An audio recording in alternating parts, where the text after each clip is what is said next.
Hello friend. तो सबसे पहले आप लोगों को ज्ञानदीप प्लेटफॉर्म पर स्वागत है। तो जैसे कि आप लोगों को पता है कि किसी भी एग्जामिनेशन के लिए, किसी भी जनरल एग्जामिनेशन के लिए ल्यूसेंट एक बहुत ही इम्पोर्टेंट बुक हो जाता है। और ल्यूसेंट में जितनी भी टॉपिक दिया हुआ है वो काफ़ी शॉर्ट फॉर्म में दिया हुआ है, ठीक है। जिससे जब कोई भी बच्चा फर्स्ट टाइम स्टडी करता है तो उसे समझने में दिक्कतें आती है। तो मैं आप लोगों के लिए इस चीज़ को आसान करने जा रहा हूँ। नहीं, लास्ट का 3 लेक्चर अगर आप देखे होंगे तो मैं ल्यूसेंट में जो एक चैप्टर दिया हुआ है भारतीय संविधान, इसको लाइन बाय लाइन एक्सप्लेनेशन करके आप लोगों के समक्ष रखने का कोशिश कर रहा हूँ, ठीक है। तो इसी क्रम में हम लोगों ने 3 क्लास, मैंने आप लोगों के लिए 3 क्लास ऑलरेडी यूट्यूब पे डाल दिया हूँ और हम लोग आज कंटिन्यू करेंगे, ठीक है। तो हम लोग लास्ट क्लास में 1909 का जो भारत परिषद अधिनियम है, नहीं, 1909 का जो भारत परिषद अधिनियम है, यहाँ तक हम लोग देख चुके थे, ठीक है। यहाँ तक हम लोग देख चुके थे। तो हम लोग आज आगे बढ़ेंगे। 1909 के बाद 1919 में भारत शासन अधिनियम आया, ठीक है। 1909 के बाद 1919 में भारत शासन अधिनियम आया, जिसे मॉन्टेग्यू चेम्सफोर्ड सुधार भी कहते हैं, ठीक है। तो इस अधिनियम की विशेषता क्या थी? इस अधिनियम की विशेषता हम लोग देखेंगे। तो फर्स्ट विशेषता थी कि केंद्र में द्विसदनात्मक विधायिका की स्थापना की गई। प्रथम राज्य परिषद, दूसरी केंद्रीय विधानसभा। अब देखिए, जैसे कि अभी भी आप देखते होंगे कि केंद्र में द्विसदनात्मक विधायिका की व्यवस्था है, जैसे कि राज्यसभा और लोकसभा। नहीं, 2 सदन है, अभी भी केंद्र में 2 सदन है, upper house, lower house. Upper house कौन कौन सा है? राज्यसभा।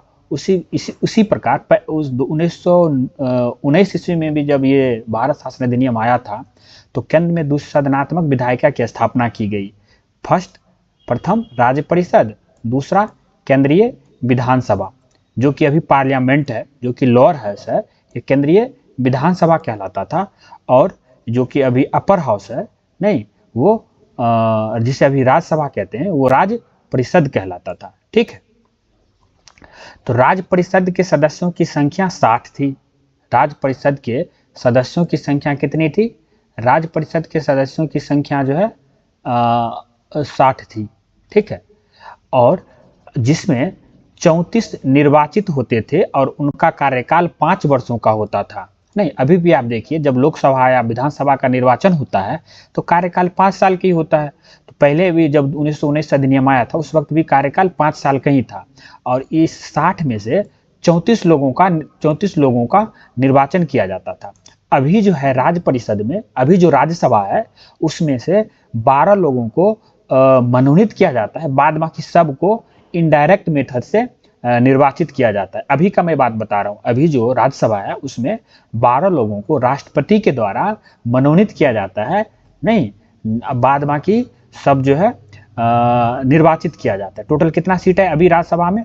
243 है शायद, एक बार आप देख लेंगे, 243 के आसपास है, ठीक है। ये तो हो गया अपर हाउस। लोअर हाउस केंद्रीय विधानसभा, नहीं, 2 पार्ट है ना, प्रथम राज्य परिषद, दूसरा केंद्रीय विधानसभा। तो केंद्रीय विधानसभा में 144 सदस्य थे। कितने सदस्य थे? 144 सदस्य थे केंद्रीय विधानसभा में, ठीक है। और जिनमें 104 निर्वाचित होते थे, 40 मनोनीत होते थे और इनका कार्यकाल मात्र 3 साल का था, ठीक है। दोनों सदनों के अधिकार समान थे, अधिकार समान थे दोनों सदन के। अभी अधिकार समान नहीं है, नहीं, अभी राज्यसभा और लोकसभा दोनों का अधिकार समान नहीं है, ठीक है। इसके लिए आपको कॉन्स्टिट्यूशन थोड़ा डेप्थ में पढ़ना होगा, तब पता चलेगा कि अभी राज्यसभा और लोकसभा दोनों का अधिकार समान किस किस कुछ कुछ एस्पेक्ट में है, कुछ कुछ एस्पेक्ट में है, कुछ कुछ एस्पेक्ट में नहीं भी है, ठीक है। कुछ कुछ एस्पेक्ट में राज्यसभा डोमिनेट करता है, कुछ एस्पेक्ट में लोकसभा डोमिनेट करता है। अभी का मैं सिचुएशन बता रहा हूं, लेकिन उस वक्त क्या था, दोनों सदनों के अधिकार समान थे। इनमें सिर्फ एक अंतर था कि बजट पर स्वीकृति प्रदान करने का अधिकार निचले सदन को था। नहीं, एक अंतर था। क्या था वो एक अंतर? कि बजट पर जो स्वीकृति प्रदान करने का जो अधिकार था वो सिर्फ और सिर्फ निचले सदन को था। नहीं, निचले सदन मतलब यहाँ पे आपको मैं बताया था कि ये 1 मिनट में दिखाई देता हूँ। निचला सदन मतलब आपका ये जो केंद्रीय विधानसभा है, केंद्रीय विधानसभा, इसको निचला सदन कहते हैं, इसको ही था। राज्य परिषद क्या था? उच्च सदन था, इसको नहीं था, इसको था। ठीक है, आगे बढ़ते हैं हम लोग। तो बजट पे चर्चा करने का अधिकार किसे था? निचले सदन को था। ठीक है, सेकंड क्या है? प्रांतों में द्वैध शासन प्रणाली का प्रवर्तन किया गया। हाँ, क्या था कि प्रांत में जो है द्वैध शासन प्रणाली था, उसको हटा दिया गया और सेंटर में द्वैध शासन प्रणाली लागू किया गया। नहीं, सेंटर में द्वैध शासन प्रणाली लागू किया गया, प्रांत में जो द्वैध शासन प्रणाली था उसको हटा दिया गया। ठीक है, और प्रांत में द्वैध शासन प्रणाली के जनक किसे माना जाता है? लियोनस कार्टियस को माना जाता है। ये ऑब्जेक्टिव बहुत सारे एग्जाम में पूछा जाता है कि प्रांतों में द्वैध शासन के जनक किसे माना जाता है? तो लियोनस कार्टियस को माना जाता है। तीसरा विशेषता क्या था? 1919 के जो भारत शासन अधिनियम है उसका तीसरा विशेषता, इस योजना के अनुसार प्रांतीय विषयों को 2 उपवर्गों में विभाजित किया गया। प्रांत का जो विषय है उसको 2 उपवर्ग में विभाजित किया गया। एक तो आरक्षित था, दूसरा हस्तांतरित। ठीक है, अब आरक्षित क्या, प्रांत में बहुत सारी चीजें थी, बहुत सारी चीजें गवर्नमेंट को करना होता है, उस सब को 2 भाग में डिवाइड किया। एक तो आरक्षित, दूसरा हस्तांतरित। आरक्षित विषय के अंतर्गत क्या कौन कौन सी चीजें आती थी? वित्त बोले तो ये आपका हो गया क्या कहते हैं, बजट, भूमि कर, नहीं, लैंड रेवेन्यू, अकाल सहायता, न्याय, पुलिस, पेंशन, आपराधिक जनजातियां, छापाखाना, समाचार पत्र, सिंचाई, जलमार्ग, खान, कारखाना, बिजली, गैस, बॉयलर, श्रमिक कल्याण, औद्योगिक विवाद, मोटर गाड़ियां, बंदरगाह, ये सब के सब आरक्षित विषय थे। ठीक है, आरक्षित विषय थे। अब हस्तांतरित विषय क्या था? शिक्षा, पुस्तकालय, संग्रहालय, स्थानीय स्वायत्त शासन, चिकित्सा सहायता, सार्वजनिक निर्माण विभाग जैसे कि रोड कंस्ट्रक्शन, बिल्डिंग कंस्ट्रक्शन, ये आबाकारी क्या होता है छोड़ दीजिए, उद्योग, तौल तथा माप, नहीं, मेजरमेंट वगैरह, मनोरंजन का जो सार्वजनिक मनोरंजन की चीजें, धार्मिक चीजें, ये सब चीजें हस्तांतरित विषय था। और यहाँ पे जितने भी चीजें लिखी हुई है ये आरक्षित विषय था। ठीक है, तो ये जो प्रांतीय विषय जो है उसको 2 भाग में डिवाइड किया, आरक्षित और हस्तांतरित। आरक्षित में ये सब चीजें थी और हस्तांतरित में ये सब चीजें थी। ठीक है, अब देखते हैं कि दोनों विषय पर कंट्रोल कौन कौन करेगा। दोनों पर अलग अलग व्यक्ति कंट्रोल करेंगे, तो वो कौन कौन होंगे वो हम लोग इस नोट्स में देखते हैं। तो आरक्षित विषयों का प्रशासन गवर्नर और उसकी कार्यकारी परिषद के माध्यम से किया जाता था। देख रहे हैं ना, आरक्षित विषय जो भी था वो गवर्नर और गवर्नर के साथ साथ उसका जो कार्यकारी परिषद मतलब एग्जीक्यूटिव काउंसिल, उसमें के साथ जो 5-6 लोग थे वो लोग करते थे। जबकि हस्तांतरित विषयों का जो प्रशासन है वो गवर्नर द्वारा विधान परिषद के प्रति जो उत्तरदायी मंत्रियों की सहायता से किया जाता था। देख रहे हैं, मतलब आरक्षित विषयों का जो प्रशासन है वो गवर्नर के साथ साथ उसके जो कुछ चुनिंदे लोग थे उसके साथ जो काम करते थे, जो कि कार्यकारी परिषद के मेंबर थे। कार्यकारी परिषद मतलब एग्जीक्यूटिव काउंसिल, उन लोगों के द्वारा आरक्षित विषयों पे कंट्रोल किया जाता था। और वहीं हस्तांतरित विषय पर जो है गवर्नर के साथ साथ विधान परिषद में जो मंत्री लोग जो थे विधान परिषद में, नहीं, उनके विधान परिषद में जो मंत्री थे वो और गवर्नर ये दोनों मिलकर हस्तांतरित विषय पर कंट्रोल करते थे। ठीक है, समझ में आ गया होगा एकदम क्लियर। नहीं, अब इस द्वैध शासन प्रणाली को 1935 ईस्वी के एक्ट के द्वारा समाप्त कर दिया गया। ये जो द्वैध शासन प्रणाली है, हस्तांतरित विषय को अलग करना, आरक्षित विषय को अलग करना, इसे द्वैध शासन प्रणाली कहते हैं। तो इसको क्या किया गया, नेक्स्ट जो एक्ट आया 1935 में, ये तो 1919 का एक्ट हम लोग अभी पढ़ रहे हैं, नेक्स्ट एक्ट आएगा 1935 में, उस एक्ट के तहत इसको समाप्त कर दिया गया। तो ये आपका ऑब्जेक्टिव का क्वेश्चन बन गया एक कि द्वैध शासन प्रणाली का जो प्रणाली को समाप्त किस एक्ट के तहत किया गया? तो 1935 ईस्वी का जो एक्ट है, उस एक्ट के तहत द्वैध शासन प्रणाली को समाप्त कर दिया गया। ठीक है। अब चौथा, ये हम लोग चौथा विशेषता देखते हैं किसका? 1919 का जो भारत शासन अधिनियम है उसका। तो उसका चौथा विशेषता क्या है? भारत सचिव को अधिकार दिया गया है कि वह भारत में महालेखा परीक्षक की नियुक्ति कर सके। भारत सचिव, इंडियन सेक्रेटरी भारत का जो सचिव था, जो कि भारत का जो सचिव था उस वक्त, उसको ये अधिकार दिया गया कि वह भारत में, इंडिया में महालेखा परीक्षक मतलब अभी जो ये पद है, ये क्या कहलाता है? कंट्रोलर एंड ऑडिटर जनरल, जिसके हाथ में गवर्नमेंट का कितना एक्सपेंडिचर हुआ है, नहीं, गवर्नमेंट के पास कितना पैसा आया है, हाँ, अलग अलग क्षेत्र से, टैक्स मतलब जो डायरेक्ट टैक्स, इनडायरेक्ट टैक्स, जहाँ से भी देश में, पूरे देश में से जहाँ से भी पैसा गवर्नमेंट के पास आया है और गवर्नमेंट जहाँ भी खर्च किया है, सबका देख रेख कौन करता है? ये महालेखा परीक्षक करता है, नहीं। तो इसकी नियुक्ति का जो है प्रावधान भारत सचिव के द्वारा, जो भारत सचिव ये नियुक्ति कर सकता है, ये अधिकार दिया गया किसको? भारत सचिव को दिया गया। फिफ्थ पॉइंट पढ़ते हैं। फिफ्थ विशेषता क्या था? इस अधिनियम ने भारत में एक लोक सेवा आयोग के गठन का प्रावधान किया। देख रहे हैं ना, इसी अधिनियम के तहत पूछ सकता है ऑब्जेक्टिव, किस अधिनियम के तहत लोक सेवा आयोग का गठन किया गया था? तो 1919 का जो भारत शासन अधिनियम है, नहीं, हाँ, जिसे मॉन्टेगू चेम्सफोर्ड रिफॉर्म भी कहते हैं, उसके तहत जो है आपको लोक सेवा आयोग की गठन किया गया। लोक सेवा आयोग जैसे अभी देख रहे हैं, बिहार लोक सेवा आयोग, UPSC, union public service commission, नहीं, केंद्रीय, तो ये सब क्या है? ये सब जो है सिविल सर्वेंट का रिक्रूटमेंट करवाता है अभी। तो उस वक्त भी ये लोक सेवा आयोग इसीलिए बनाया गया था ताकि सिविल सर्वेंट का रिक्रूटमेंट करवाया जा सके। ठीक है, आगे बढ़ते हैं। अतः 1926 ईस्वी में ली आयोग की सिफारिश पर सिविल सेवकों की भर्ती के लिए केंद्रीय लोक सेवा आयोग का गठन किया गया। मतलब इस 1919 का जो भारत शासन अधिनियम है, उस अधिनियम के तहत ये कहा गया कि ऐसा लोक सेवा आयोग का गठन किया जा सकता, लेकिन किया गया 1926 में किया गया।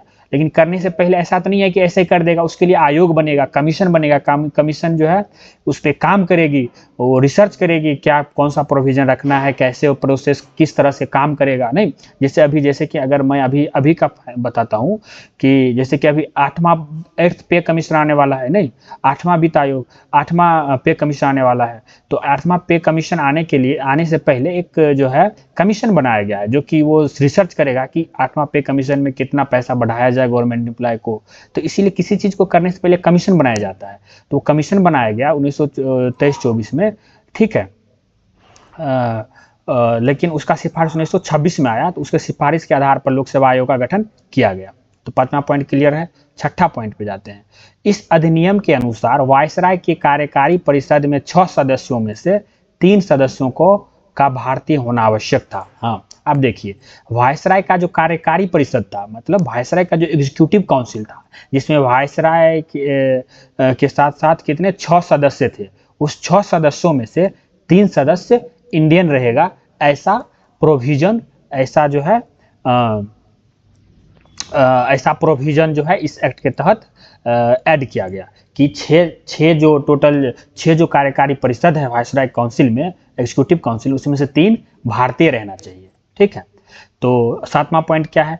इसने सांप्रदायिक आधार पर सिखों, भारतीय ईसाइयों, एंग्लो भारतीयों और यूरोपियों के लिए भी पृथक निर्वाचन सिद्धांत को विस्तार कर दिया। ये देखिए, अब क्या था, 1909 का जो भारत शासन अधिनियम था, नहीं, मॉर्ले मिंटो रिफॉर्म, उसके तहत तो सिर्फ मुस्लिम को ही सांप्रदायिक आधार पर सेपरेट इलेक्टोरेट, पृथक निर्वाचन के सिद्धांत, पृथक निर्वाचन का जो है राइट दे दिया था। लेकिन 1919 के भारत शासन अधिनियम के तहत मुस्लिम को तो पहले ही मिल गया था। सिख, भारत में जो ईसाई रहते थे वो, एंग्लो भारतीय मतलब मान लीजिए अंग्रेज कोई इंडिया आया, वो इंडियन लड़की से या इंडियन लड़की से मान लो शादी कर लिया, उससे जो बच्चे पैदा हुए तो वो एंग्लो भारतीय कहलाते थे, ठीक है। या फिर वो हो गया यूरोप के लोग जो यहाँ पे रहते थे, वो उन लोगों को भी पृथक निर्वाचन का राइट दे दिया। पृथक निर्वाचन क्या होता है, जैसे कि अगर सिख है तो वो सिर्फ सिख को वोट करेगा, ईसाई है सिर्फ वो ईसाई को वोट करेगा, एंग्लो इंडियन है तो एंग्लो इंडियन को वोट करेगा, यूरोपियन है तो यूरोपियन को ही वोट करेगा। ये क्या है, पृथक निर्वाचन, मतलब आप अपने अपने कास्ट को, अपने अपने धर्म को वोट करो। जैसे कि मान लो कोई लीडर है, कोई नेता है जो कि मुस्लिम है, तो उसको सिर्फ मुस्लिम लोग ही वोट करेंगे, हिंदू नहीं वोट कर सकता है, उसको वोट करने का, उसको चुनने का अधिकार सिर्फ मुस्लिम के पास रहेगा। इसी प्रकार से पृथक निर्वाचन आयोग जो है सिख को दे दिया गया, ईसाइयों को दे दिया गया, एंग्लो इंडियन को दे दिया गया, यूरोपियन को दे दिया गया। नहीं, किस एक्ट के तहत, 1919 का जो भारत शासन अधिनियम है उसके तहत, ठीक है। आगे बढ़ते हैं। इसमें पहली बार केंद्रीय बजट को राज्यों के बजट से अलग कर दिया गया। अब देखिए, केंद्र का बजट अलग, अभी देखिए केंद्र का बजट अलग आता है, हर एक राज्य का बजट अलग आता है। तो ये इसी एक्ट के तहत जो है 1919 का जो भारत शासन अधिनियम, उसी के तहत दोनों को अलग अलग कर दिया गया।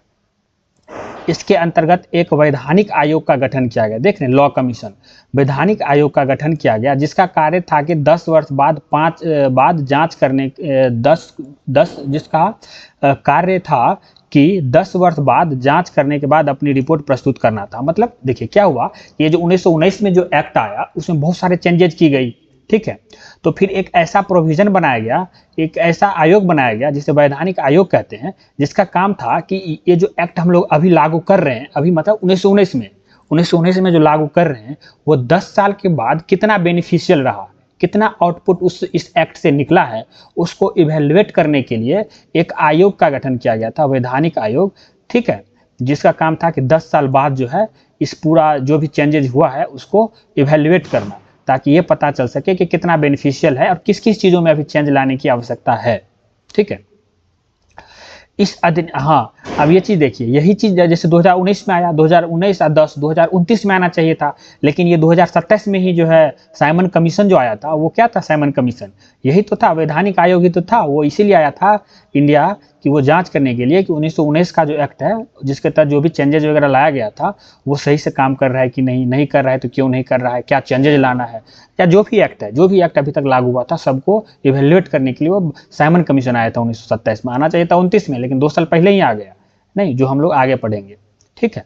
10वां क्या है, 10वां विशेषता क्या है, 1919 का जो 1919 का जो भारत शासन अधिनियम है उसका, इस अधिनियम में केंद्रीय विधानसभा में वायसराय के अध्यादेश जारी करने की शक्तियों का निम्न रूप से बनाए रखा गया। अब देखिए, वायसराय के पास तो अध्यादेश जारी करने का शक्ति था ही, उसमें क्या था, क्या था, कुछ विषयों से संबंधित विधेयकों को विचारार्थ प्रस्तुत करने के लिए उसकी पूर्व अनुमति आवश्यक थी। हाँ, मतलब जैसे अभी भी देखिए मनी बिल जो है, सबसे पहले राष्ट्रपति की अनुमति लेनी पड़ती है, उसके बाद ही मनी बिल पार्लियामेंट में पेश किया जाता है, लोकसभा में।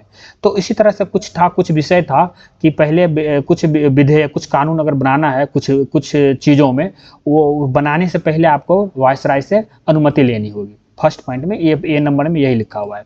बी में क्या है, उसे भारतीय विधानसभा द्वारा पारित किसी भी विधेयक को वीटो करने या सम्राट के विचार के लिए आरक्षित करने की शक्ति थी। अभी भी देखिए वीटो पावर अभी भी गवर्नर के पास भी है, राष्ट्रपति के पास भी वीटो पावर है, वो किसी भी बिल को वापस भेज सकता है, पॉकेट वीटो यूज करके उसको अनंत काल तक अपने पॉकेट में रख सकता है, मतलब उसको उस पर कोई भी एक्शन नहीं ले सकता है।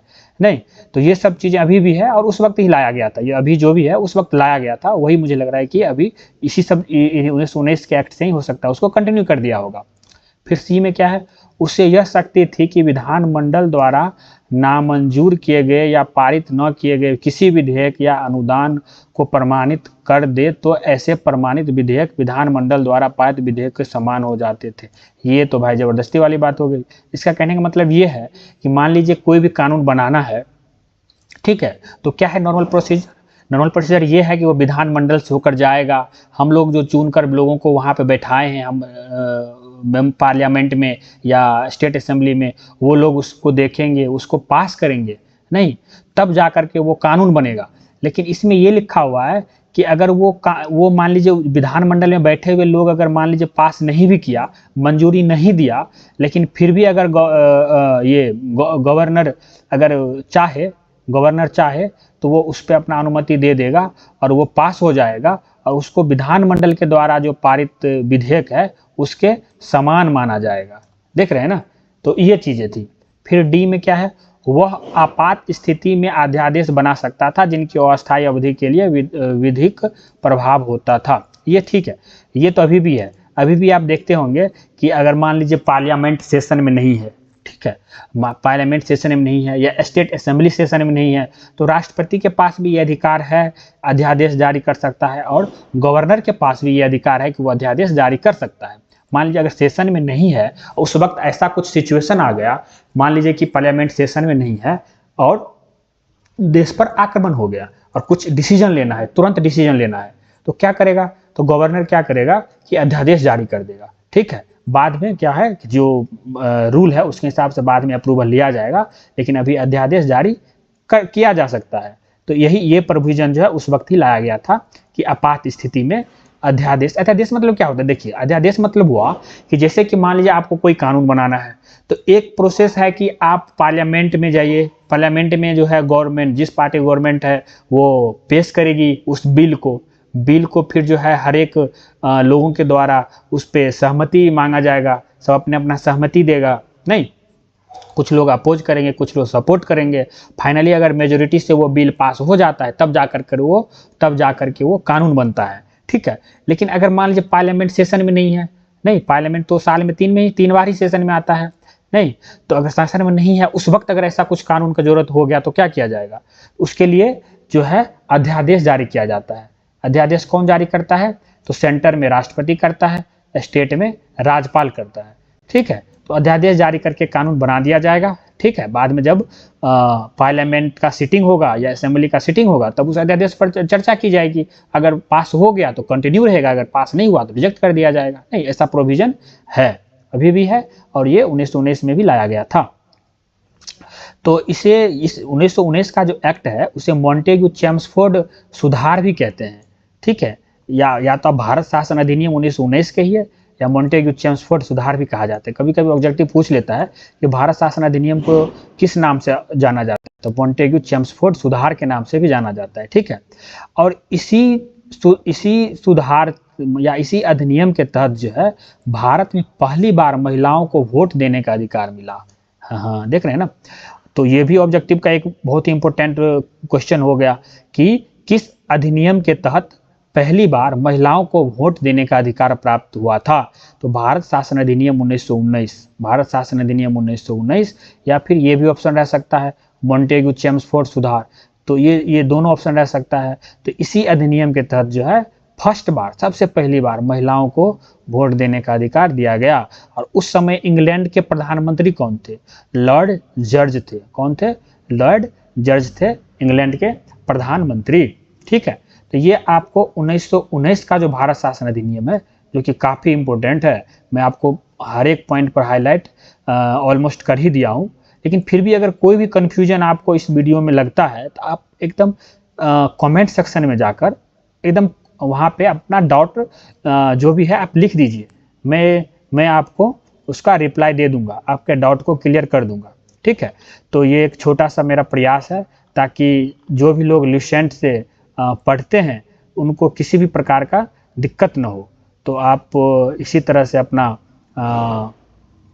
प्यार देते रहिए इस चैनल को। ठीक है, बाद बाकी मिलते हैं नेक्स्ट वीडियो में। धन्यवाद।